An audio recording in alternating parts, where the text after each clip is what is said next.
Por todo el mundo, la gente levanta sus casas en el camino de las fuerzas más letales de la naturaleza. Millones de norteamericanos pueblan el sur de la costa atlántica, batida por huracanes. Otros viven cerca de las principales fallas de California o a escasa distancia de bestias durmientes como el Mount St. Helens. Para ellos, el riesgo merece la pena por la belleza de sus alrededores. En ningún lugar la relación entre el atractivo escenario y el terrible peligro es más indirecta que en el sur de Italia, en el Vesubio, el volcán más famoso del mundo. El Vesubio siempre es bonito, a cualquier hora del día, pero especialmente al atardecer. Es maravilloso.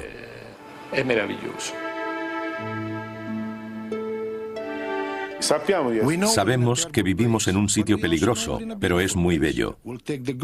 Aceptamos lo bueno y lo malo del Vesubio. A 1277 metros sobre la bahía de Nápoles, el Vesubio se alza sobre la Campania italiana. Hoy, millones de personas viven en su base. Los italianos aceptan a diario el riesgo de vivir junto a una bomba de relojería. Pero el potencial explosivo del Vesubio no siempre resultó evidente. Los romanos no sabían que era un volcán activo.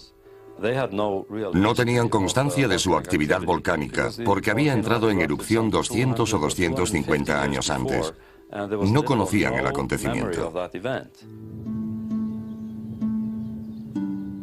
La ciudad romana de Pompeya, la víctima más famosa del Vesubio, es un desgarrador testamento de la increíble fuerza del volcán.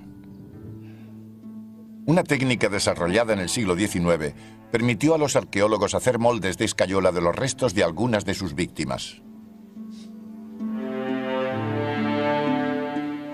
Esas figuras de hombres, mujeres y niños narran los últimos momentos de sus vidas. Un hombre intenta proteger su cara de la fuerza letal del volcán. Otro intenta acercarse a su mujer y a su hijo.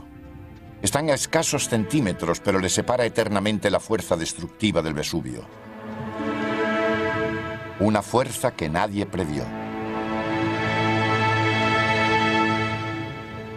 Los romanos del siglo I llamaban a la zona Campania Felix o Tierra Feliz, por su fértil suelo, clima benigno y preciosas vistas.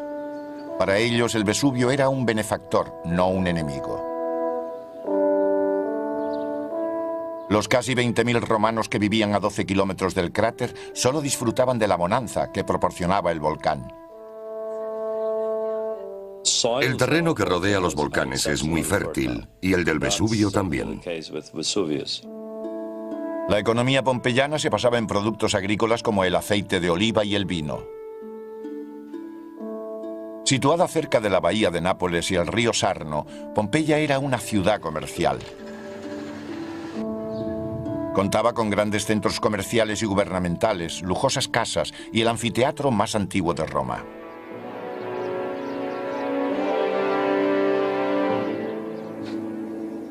A principios de agosto del año 70 después de Cristo, esporádicos temblores estremecieron las llanuras de la Campania.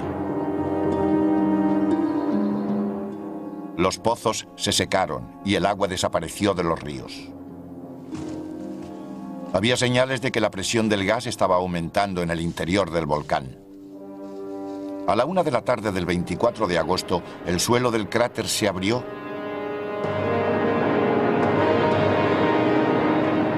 y el monte Vesubio rugió con fuerza.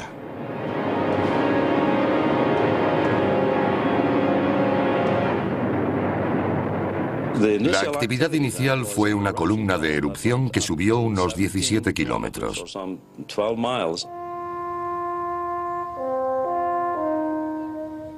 Al otro lado de la bahía, en Misenum, un joven estudiante de 17 años, Plinio el Joven, era testigo de la explosión inicial. Años después escribiría al historiador Tácito recordando la asombrosa exhibición de fuerza del Vesubio. Su aspecto general podía describirse como la copa de un pino, porque ascendió a gran altura sobre una especie de tronco y después se abrió en ramas. Explicó cómo su tío Plinio el Viejo, un famoso almirante y estadista romano, se había acercado inmediatamente para investigar la explosión. Cuando el volcán entró en erupción, Plinio el Viejo abandonó su flota y se dirigió a salvar a los pompeyanos. Plinio el Joven se quedó atrás observando cómo una nube de ceniza y piedra pómez cubría la base del volcán. A veces era blanca, a veces sucia y negra, según la cantidad de tierra que arrastrara con ella. La nube se extendió sobre Pompeya, sumiendo a la ciudad en la oscuridad y el pánico. La gente corría en medio de la oscuridad de la ciudad y recibía el impacto de piedras del tamaño de un puño. La gente se refugió en sus casas o huyó hacia las puertas de la ciudad. La lluvia golpeó con fuerza durante las siguientes 12 horas, matando a cientos de personas. Las primeras víctimas de la erupción probablemente murieron por el impacto de las grandes rocas y por el hundimiento de los tejados.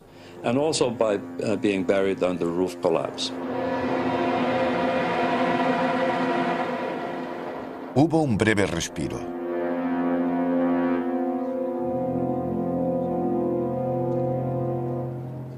Quienes sobrevivieron se aventuraron a estudiar los daños. Pensaron que lo peor había pasado, pero estaban equivocados. A eso de medianoche la columna se desplomó como un surtidor de agua o de ceniza y piedra pómez.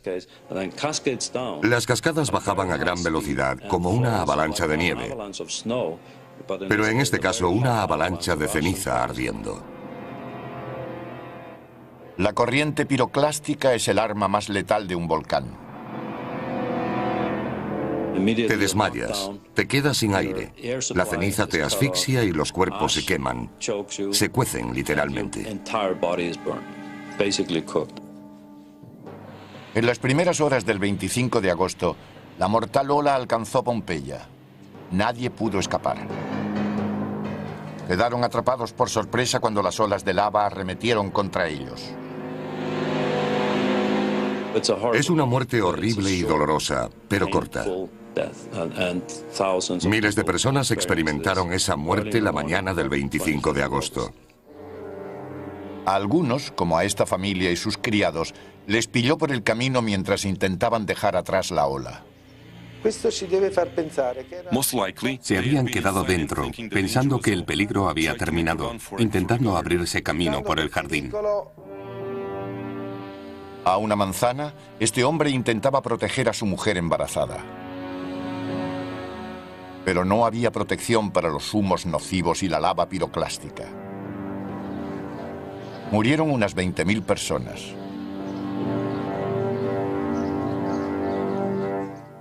Ni el gran almirante romano Plinio el Viejo logró escapar de su alcance letal.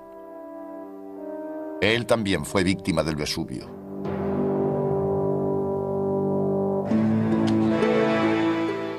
El volcán volvió a entrar en erupción en el año 472 después de Cristo y en 1631. En los siglos XVIII y XIX se registraron más erupciones. Pero la gente regresaba después de cada desastre para reconstruir sus casas sobre las ruinas y escombros. En 1944 el Vesubio volvería a golpear. Nos preguntamos si aquello era el fin del mundo, si volvíamos a vivir otra Pompeya. Y la determinación de los habitantes volvería a ponerse a prueba.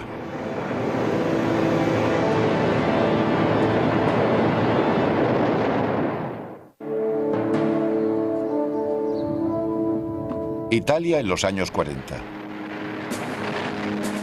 El paisaje en la base del Vesubio fue arrasado por una fuerza más mortal aún que el volcán.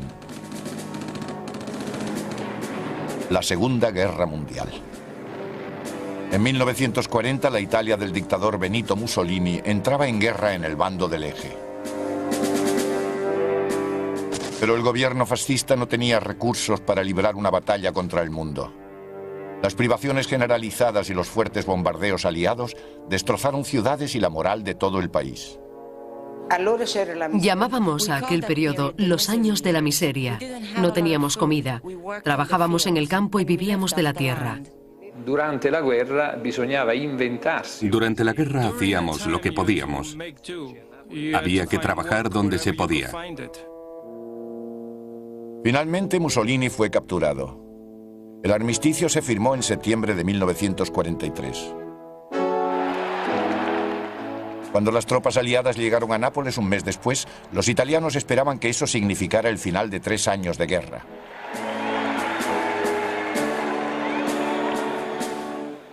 El joven Gaetano Bove, de 10 años, aclamó a los aliados cuando entraron en la ciudad. La llegada de las fuerzas aliadas fue uno de los momentos más bonitos de mi vida. Siempre estaba con los soldados americanos. A veces nos daban comida e incluso llegué a trabajar para ellos. Parecía que la paz ya no era un sueño lejano. Incluso el monte Vesubio cooperaba. La última erupción, en 1906, había abierto una chimenea en el cráter. Una columna de humo surgía del volcán. Para los habitantes de San Sebastiano, a menos de 7 kilómetros hacia el norte, la columna de humo significaba que el volcán estaba respirando, pero no que había gases en el interior. En aquella época se veía la famosa columna de humo. Nos sentíamos más seguros viendo salir humo del cráter.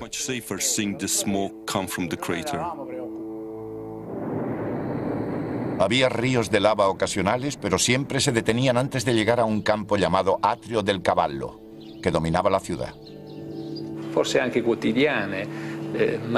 La gente estaba acostumbrada a los pequeños ríos de lava que salían del Vesubio.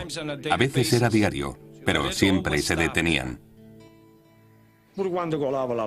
Yo solía ir a la montaña a ver la lava.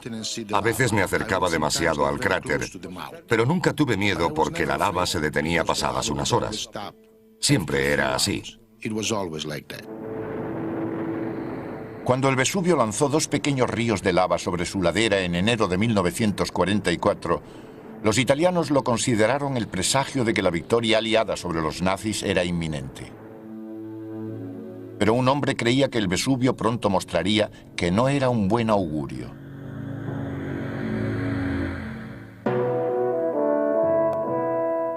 El vulcanólogo Giuseppe Imbo estaba convencido de que entraría pronto en erupción. Era director del observatorio del Vesubio.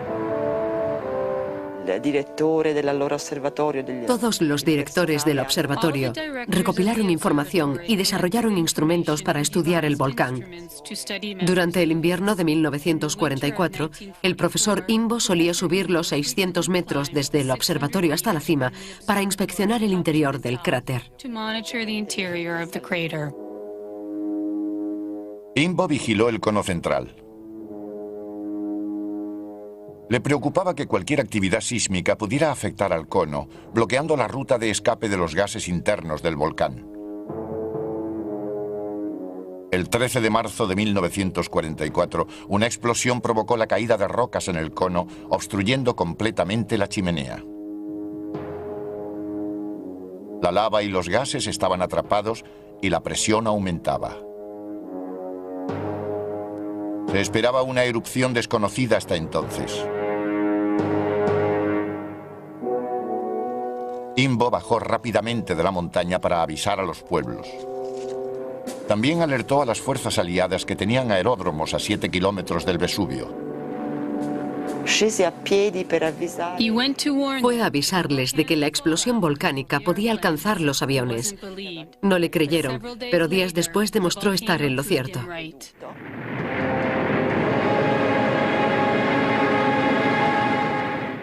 A las 4:30 de la tarde del 18 de marzo, una potente explosión en el interior del Vesubio arrojó lava por el cráter.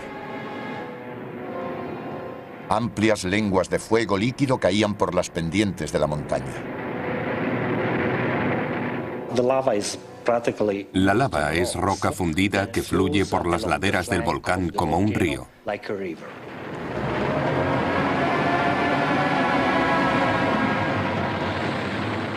La lava se desplazaba lentamente siguiendo las huellas de efusiones anteriores.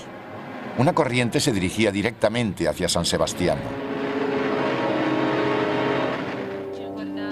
María Chirilo aún recuerda la visión del fuego bajando por la montaña. El Vesubio parecía lanzar fuegos artificiales. Era aterrador. Yo estaba recogiendo leña de camino a casa cuando vi bajar la lava. En aquel momento supe que pasaba algo. Nunca habíamos visto una erupción como esa. Nadie se asustó. Giuseppe Simeoli y su familia celebraban la festividad de San José cuando vieron la lava bajando por las laderas de la montaña. Solíamos ver la lengua, como la llamábamos. La noche del 19 la lengua de lava era muy grande, pero mi padre nos dijo que no nos preocupáramos porque en el pasado la lava siempre se había secado. Sin embargo, esta vez la lava continuaba su camino hacia el pueblo. Pasó por el Valle del Infierno hacia el atrio del Cavallo. Cuando la lava empezó a acercarse a la zona, los habitantes de San Sebastiano se dieron cuenta de que esa vez el Vesubio había decidido incluir al pueblo en su trayectoria. Una explosión a primera hora del lunes 20 de marzo creó una oleada en el mar de masa fundida. La lava arrasó el atrio del Cavallo, sumergiendo el campo bajo capas de fuego líquido. Esta vez, el campo no pudo contener la riada de lava y pronto el fuego arrasó San Sebastiano.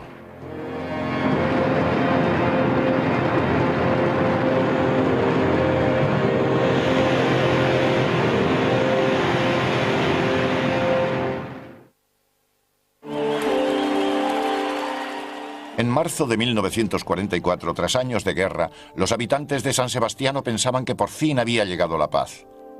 Los alemanes se habían ido y la zona estaba protegida por las fuerzas aliadas.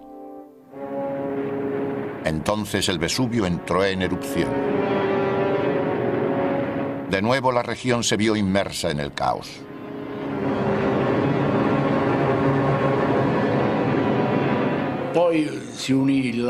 Cuando llegó la lava, fue la gota que colmó el vaso.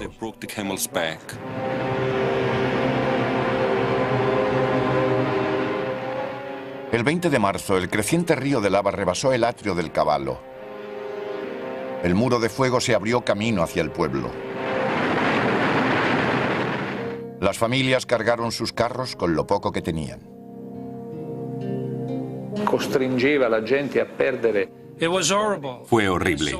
En tiempos de guerra apenas tienes nada, pero salvaron lo que pudieron.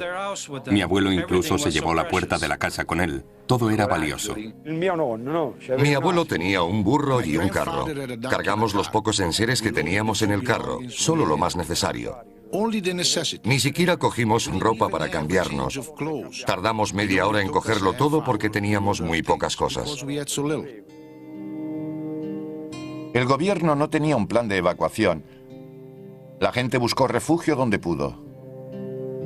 Tuvimos que encontrar un lugar donde dormir. Fuimos a casa de unos familiares varios pueblos más allá. Sin embargo, algunos habitantes se negaron a abandonar el pueblo, esperando que la lava se extinguiera en las tierras de labranza que bordeaban San Sebastiano. Algunos esperaron hasta el último momento para evacuar. Todos estábamos muy tristes por tener que abandonar nuestros hogares. Estábamos desorientados. La familia de Giuseppe Simeoli esperó, pensando que el pueblo se salvaría. Pero el sonido de la lava en la distancia borró todo su optimismo. A medida que avanzaba por el campo, hacía este sonido continuo. Porque los árboles ardían. Era una montaña de fuego. Se podía escuchar el crepitar de árboles y plantas. La mañana del 20, el creciente muro de lava continuaba arrasando el campo. Nubes de humo avanzaban hacia San Sebastiano. Pronto fue evidente que el Vesubio destruiría el pueblo. Las tropas aliadas cedieron sus camiones y personal para evacuar el pueblo. Queríamos salvar algo. No teníamos medios de transporte. Afortunadamente estaban las fuerzas aliadas. Intentamos salvar los objetos necesarios, las sábanas, los colchones y ese tipo de cosas. Teníamos el carro de mi tío y un caballo. Empezamos a cargar algunas de nuestras pertenencias. Ni siquiera teníamos espacio para llevarnos toda la comida. Queríamos llevarnos las camas y la ropa, pero tuvimos que dejarlas allí. Para los ancianos de San Sebastiano, la evacuación fue especialmente traumática.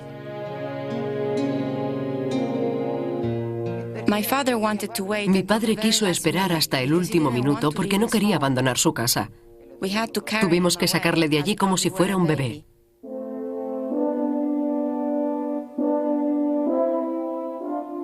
Cuando anocheció, comenzaron a formarse espontáneas procesiones religiosas en las afueras. Los habitantes de San Sebastiano y otros lugares cercanos imploraban a Dios que salvara sus pueblos. En momentos así, la gente se vuelca en su fe. Empezaron las procesiones con la esperanza de parar el flujo de lava. Poco después de la medianoche del 21 de marzo, un río de lava alcanzó San Sebastiano.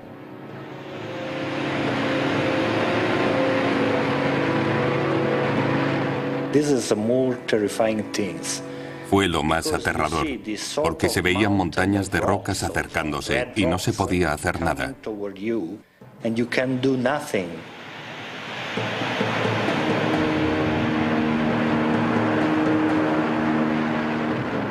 La familia Simeoli se había quedado en el pueblo y fue testigo de la abrumadora fuerza del Vesubio.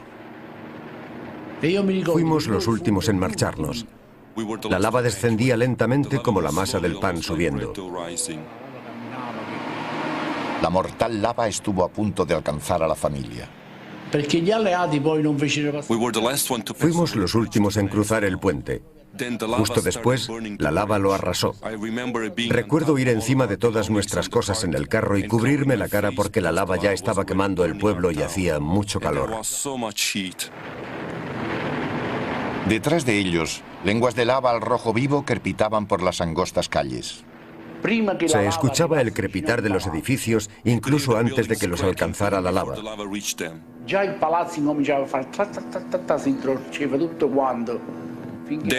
Cuando llegó a la casa,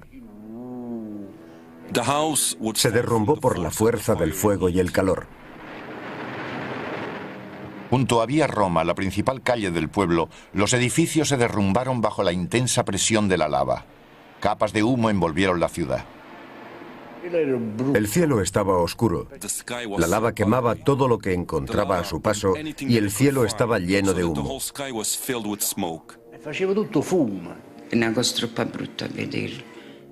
Era horrible ver el implacable avance de la lava. Lo quemaba todo a su paso, como si fueran astillas.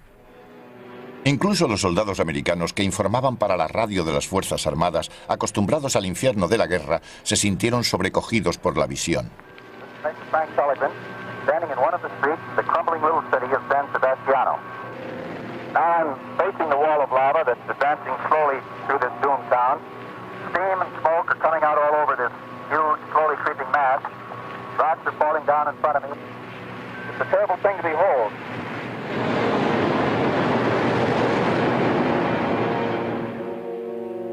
La ola de lava se detuvo finalmente a las 4 de la mañana del 21 de marzo de 1944. Abrasadores montículos humeaban en las horas previas al amanecer. San Sebastiano yacía en ruinas. Debido a la guerra, pocos teléfonos y radios funcionaban en condiciones. Los habitantes de los pueblos al sureste del cráter no sabían que San Sebastiano había sido destruido. Incluso algunos se habían deleitado con el espectáculo nocturno. Pero en menos de 24 horas, el volcán volvería a entrar en erupción, esta vez hacia ellos.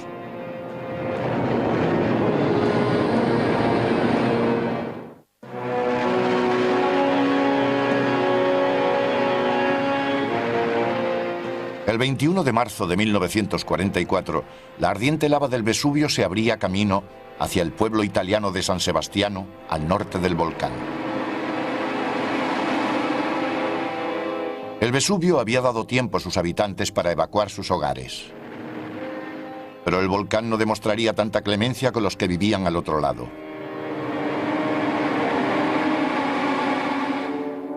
Los habitantes de los pueblos al sureste del Vesubio no sabían que San Sebastiano había sido destruido. No había televisión, nadie tenía radio ni teléfono, no había noticias de ningún tipo. Como otros, los vecinos del Vesubio estaban acostumbrados a las riadas de lava. Pero esta erupción fue precursora de un ataque mucho más violento.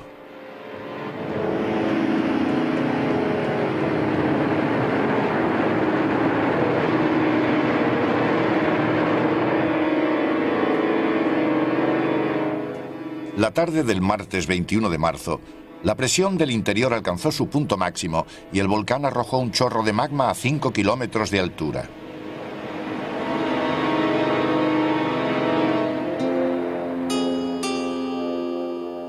El joven Angelo Pecce, de 12 años, visitaba los barracones con un soldado británico a 13 kilómetros de la base del volcán.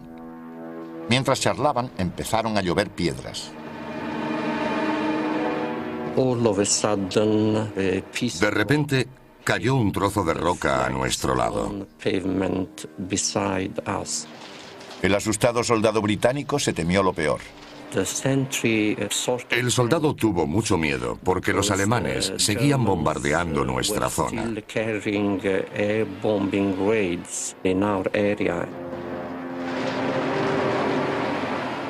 La pareja buscó refugio mientras el Vesubio bombardeaba su posición. Explosiones intermitentes del volcán continuaron hasta bien entrada la noche, aumentando su potencia con cada acceso.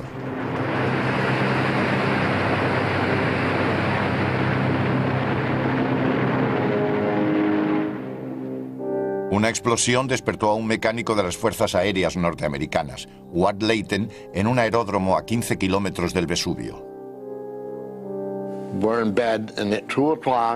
Estábamos en la cama. Eran las 2 de la madrugada. Se oyó un ruido sordo y la tierra empezó a temblar. Todo temblaba. De repente empezó a llover y a caer enormes trozos de rocas ardiendo. Durante las primeras horas de la mañana, los vientos empujaron la lluvia al sureste. Las piedras llegaron a Nochera, a casi 45 kilómetros del Vesubio. Rafael Pucci y sus amigos todavía recuerdan cuando las rocas comenzaron a caer en la ciudad. Faltaba poco para amanecer y me desperté para beber un poco de agua. Solo tenía 7 años. Me levanté descalzo y pisé un montón de rocas ardiendo. Me quemé los pies. Y no entendía qué estaba pasando. Rafael corrió a despertar a sus padres. Los habitantes de Nochera y los pueblos vecinos se despertaron por el ruido de las rocas de casi 2 kilos que caían encima de ellos.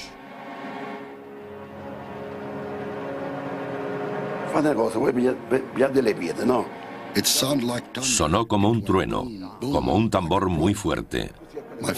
Mi padre y yo vimos que en vez de lluvia caían piedras.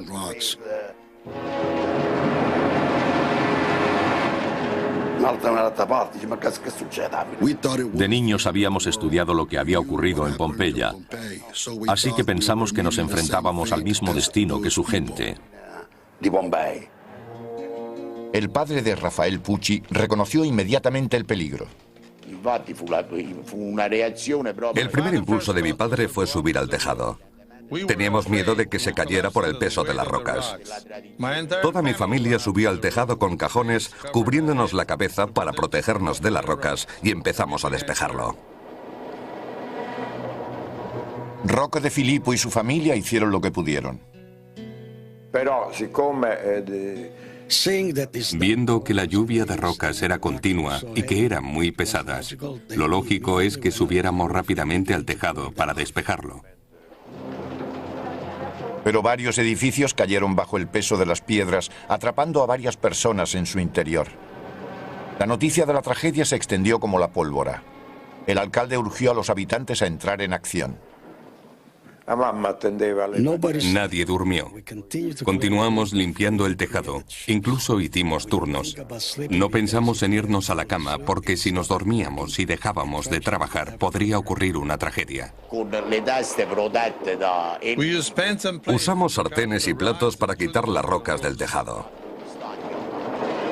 Nos llamábamos unos a otros desde los tejados para asegurarnos de que todos teníamos suficiente ayuda. Pero desgraciadamente algunas casas se derrumbaron. La lluvia de roca se detuvo al amanecer.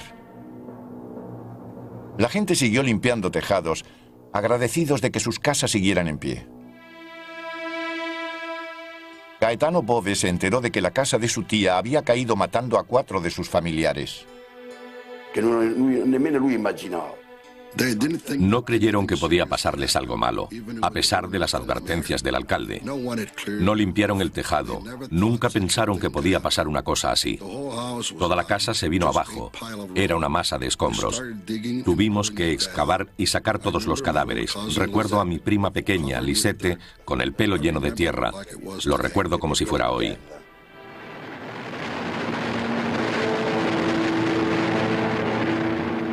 Pero el Vesubio no había terminado. Por la tarde volvió a atacar.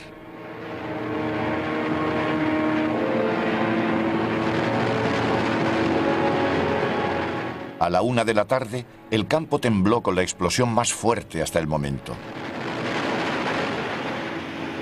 Humo y cenizas salieron disparadas del cráter durante varias horas.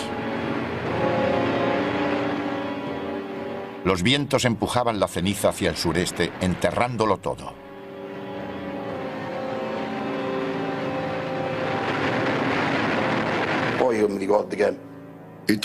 Era de día y de repente se hizo de noche. Fue como un eclipse. No se podía ver nada. La oscuridad era absoluta. Hubo un corto periodo de calma, pero las cenizas volvieron a caer. Todo se oscureció. La gente estaba sorprendida. Nadie había visto algo así. No teníamos referencia alguna. En el aeródromo norteamericano, los soldados estaban sobrecogidos por la visión. Tenía forma de coliflor, pero con millones de colores. Era muy bonito. Una de las cosas más bonitas que he visto nunca. La belleza se transformó en miedo cuando la nube se acercó y los cielos rugieron. Solo se podía ver una enorme nube negra acercándose. Sonaban grandes truenos. El aeródromo fue alcanzado por cubos de ceniza y rocas de un inesperado enemigo, el Vesubio. Nunca pensamos que el Vesubio pudiera actuar así. Las cenizas de la montaña llegaron a nuestro campamento.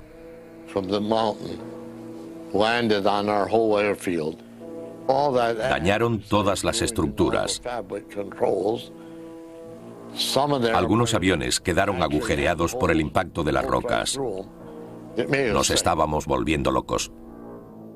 Más de 100 aviones quedaron dañados con un coste de $25 millones para las fuerzas aliadas y poniendo en peligro las misiones necesarias para el ataque final a la Alemania nazi.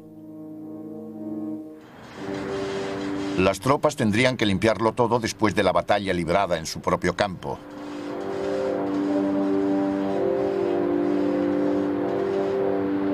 A la mañana siguiente, la nube se había disipado. Los habitantes de Nocera se aventuraron entonces a entrar en la ciudad. Era muy difícil. Te hundías en las rocas y cenizas del suelo. En algunos sitios había 3 metros de profundidad. El 29 de marzo, tras 11 días sin descanso, el Vesubio se calmó. La erupción de 1944 se cobró 26 vidas. Mis padres se preguntaban si habíamos sobrevivido a los bombardeos de la guerra para morir así. Miles de personas fueron evacuadas. El campo era un páramo desértico. Pero a pesar de las casas destruidas y de sus corazones apesadumbrados, los habitantes de Campania Félix decidirían quedarse a vivir a la sombra del Vesubio.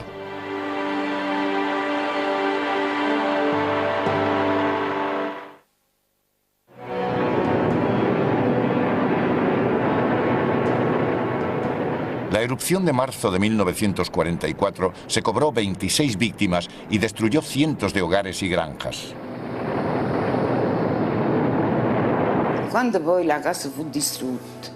Cuando vio nuestra casa destrozada, mi padre lloró.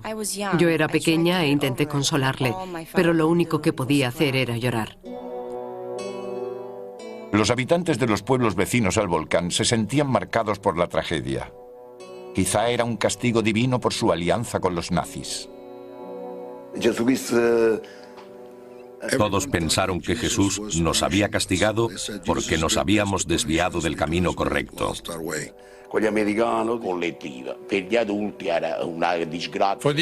Para los adultos era otra desgracia que añadir a las anteriores. Pero yo creo que a pesar de todo había un sentimiento de esperanza. Ayudados por las fuerzas aliadas, los habitantes de Nochera y los pueblos vecinos comenzaron el largo y arduo proceso de limpieza.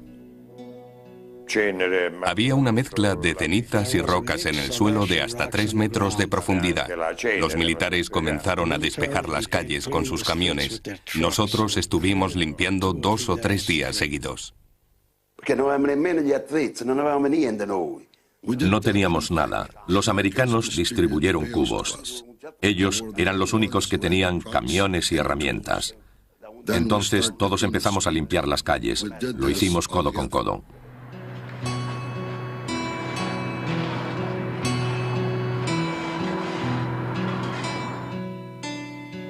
Para los agricultores de la zona, los esfuerzos no eran suficientes. Recuerdo la desesperación de los agricultores, porque no solo habían perdido la cosecha de la temporada, sino la del resto del año. No podrían hacer nada con la tierra al menos durante 6 o 7 meses tras la erupción. La agricultura se paralizó.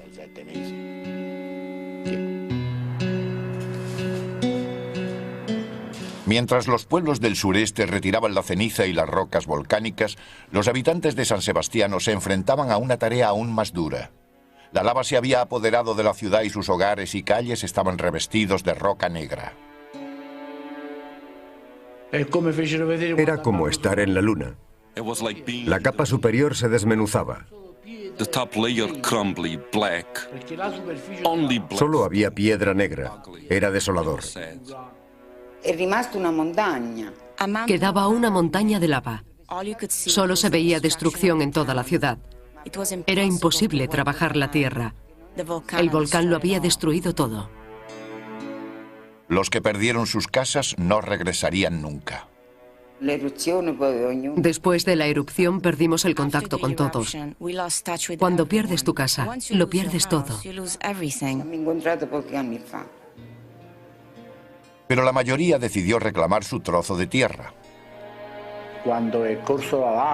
Tiempo después de que la lava lo arruinara todo, los habitantes de San Sebastiano regresaron y reconstruyeron sus casas. Porque la gente amaba su pueblo y quería vivir allí.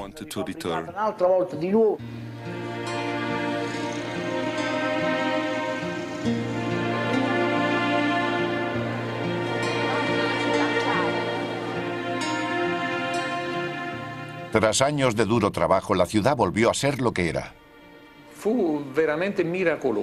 La reconstrucción de la ciudad fue un milagro. Trabajaron con sus manos para quitar toda la lava y las piedras y reconstruir las casas que habían sido destruidas. Nada podía hacer que la gente abandonara a su querido Vesubio. Después de cada erupción, los damnificados sienten la necesidad de regresar al Vesubio, incluso antes de que se enfríe la lava. Es algo que solo entienden los que viven a la sombra del monte.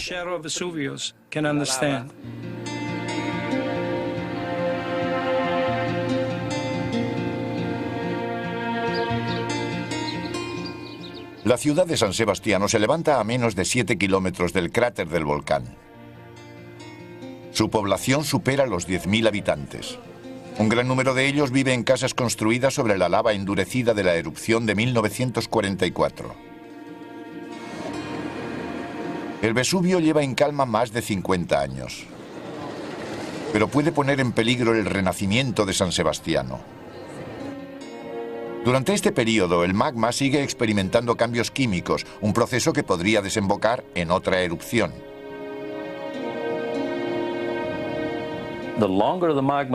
Cuanto más tiempo permanezca cociéndose el magma, mayor es el potencial de una catastrófica erupción.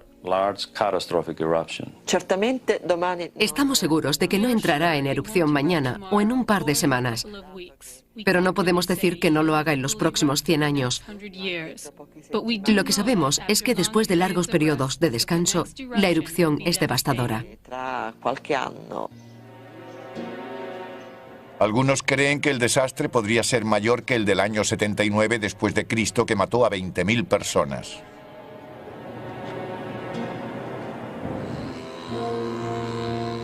La alta densidad de población no ayuda.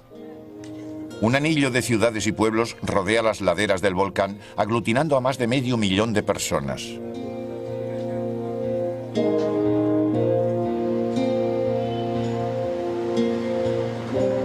Las autoridades han previsto un plan de evacuación que se pondrá en marcha si el desastre ataca de nuevo.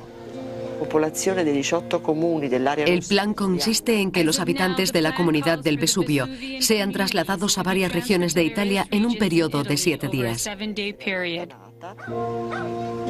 Los críticos dicen que este plan tiene poca visión de futuro. ¿Cómo es posible evacuar a tanta gente en solo 7 días? En cuanto se anuncie la inmediata erupción, se desatará el pánico. Pero para los que consideran al Vesubio su hogar, no habrá una despedida. El riesgo está patente en la estructura diaria de sus vidas.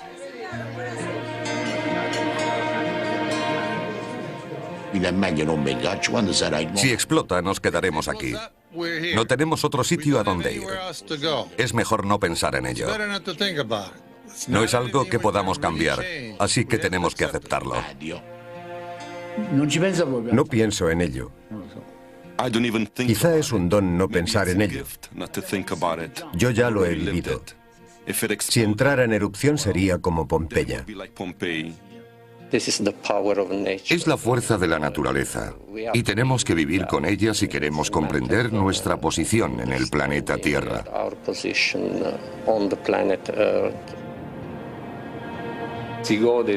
Vivimos en una de las zonas más bellas del mundo. Es un paisaje precioso y el aire limpio hace de él un lugar especial. Quizá estemos un poco locos, pero merece la pena.